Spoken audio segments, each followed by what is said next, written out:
শেষ মুহূর্তে আসি পুরা সিলেবাস কিভাবে তুমি সম্পন্ন করবা এবং কোন রুট ম্যাপ অনুসারে তুমি চলবা এবং কোন রুট ম্যাপ অনুসারে চললে তুমি অবশ্যই টেস্টে ভালো একটা রেজাল্ট করতে পারবা। তুমি টেস্টে ভালো একটা রেজাল্ট করে তুমি ফাইনাল কিভাবে বুঝতে পারবা, এই জিনিসগুলো নিয়ে আজকে বিস্তারিত আলোচনা করব।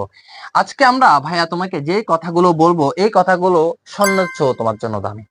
কারণ তুমি টেস্টে যদি অ্যালাউ যদি না হও তুমি কিন্তু ফাইনাল দিতে পারবা না বাবা, বুঝছো? কারণ তুমি ফাইনালে বসতে হলে তোমাকে অবশ্যই তোমাকে টেস্টটা পার করে তারপরে যাইতে হবে। প্রত্যেকটা স্কুল থেকে এখন নির্দেশ মোতাবেক প্রত্যেকটা স্কুল থেকে তুমি টেস্টে অ্যালাউ না হইলে তুমি কিন্তু ফাইনালে বসতে পারবা না। একাধিক সাবজেক্ট ফেল করলে ফাইনালে কিন্তু বসতে দেয় না। তো তোমাদের কোন রোড ম্যাপ অনুসারে তোমাকে পড়তে হবে, শেষ মুহূর্তে আসি কিভাবে তোমাকে পড়াশোনা করতে হবে। প্রত্যেকটা জিনিস আসলে পড়তে হয় না, ইউনিক ভাবে পড়লে অনেক কিছু হয়ে যায়, বুঝছো? কিভাবে পড়বা ভাইয়া, আজকে এই 6টা কথাগুলো তুমি যদি অবলম্বন যদি করতে যদি পারো তাহলে তুমি কিন্তু টেস্টে কিন্তু ভালো একটা রেজাল্ট করতে অবশ্যই পারবা। ফার্স্ট অফ অল আমাকে যে কাজটা করতে হবে সেটা হচ্ছে আমাকে সাবজেক্ট অ্যানালিসিস করতে হবে। প্রথম কাজ কি? প্রথম কাজ হচ্ছে আমাকে সাবজেক্ট অ্যানালিসিস করা। আচ্ছা ভাইয়া, সাবজেক্ট অ্যানালিসিস করা মানে কি? সাবজেক্ট অ্যানালিসিস করা মানে হচ্ছে কোন সাবজেক্টে তুমি উইক, মানে কোন সাবজেক্ট তুমি দুর্বল, ওই সাবজেক্টটা তুমি সিলেক্ট করবা।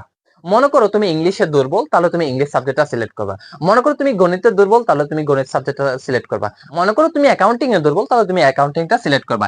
এরকম করে তুমি সাবজেক্ট অ্যানালিসিস করবা। যেই সাবজেক্টে তুমি উইক, ওই সাবজেক্টটা তুমি কোন এক পাশে বা কোন একটা খাতার মধ্যে রাফের মধ্যে তুমি লিখে রাখবা।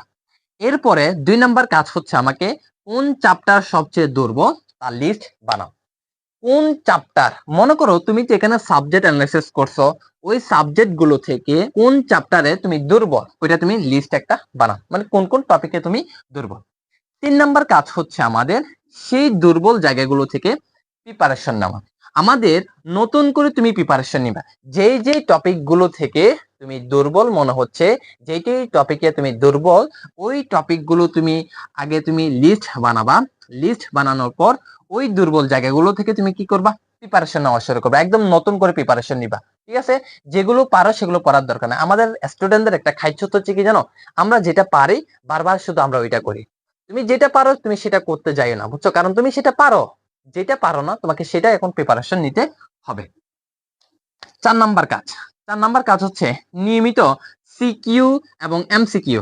আমাদের প্রতিনিয়ত যেই টপিক তোমার দুর্বল লাগে, যেই সাবজেক্ট তোমার দুর্বল লাগে, ওই সাবজেক্ট থেকে তোমাকে সিকিউ এবং এমসিকিউ অবশ্যই করতে হবে। কারণ তুমি সিকিউ আর এমসিকিউ যদি তুমি যদি না করো তাহলে তুমি কিন্তু সুন্দর করে একটা মারা খাবা, বুঝছো? কারণ সিকিউ এমসিকিউ তুমি যদি না করো তাহলে তুমি কিন্তু কোশ্চেনের প্যাটার্নটা বুঝবা না। আমি আশা করি বুঝতে পারছি। 5 নাম্বার কাজ, 5 নাম্বার কাজ হচ্ছে প্রতি সপ্তাহে একটি মডেল টেস্ট দেওয়া। প্রত্যেকটা সপ্তাহে একটা করে মডেল টেস্ট দেওয়া তোমাদের উচিত।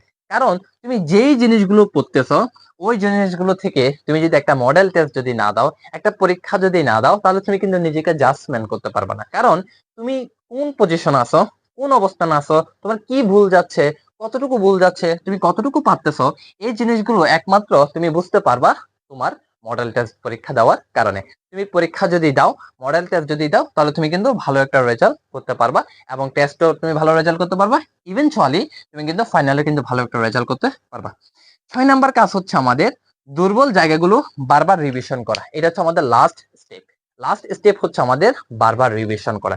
যেই টপিক গুলো তুমি পড়বা, যেই টপিকে সবচেয়ে বেশি উইকনেস, ওই টপিক গুলো থেকে বারবার মডেল টেস্ট দিবা এবং ওই টপিক গুলো বারবার রিভিশন করবা। তাহলে তোমার প্রস্তুতি দেখবা একদম ইউনিক হবে, সবার থেকে ইউনিকে থাকবা তুমি। এই 6টা কাজগুলো তুমি যদি করতে যদি পারো তাহলে তুমিও কিন্তু অন্যদের অন্যের অ্যাভারেজের মতো তুমি কিন্তু থাকবা না। তুমি দেখবা তুমি তোমার প্রস্তুতি কিন্তু অনেক আগে থেকে কিন্তু অনেক আগে গেছে। যাদের প্রস্তুতি এখনো পর্যন্ত গোছানো হয়নি তারা ভাইয়ের এই 6টা কথা অবলম্বন যদি করতে যদি পারো অবশ্যই তোমরা ভালো একটা রেজাল্ট করতে পারবা। সবার জন্য শুভকামনা রইল। সবাই ভালো থাকো, সুস্থ থাকো। আসসালামু আলাইকুম ওয়া রাহমাতুল্লাহি ওয়া বারাকাতুহু।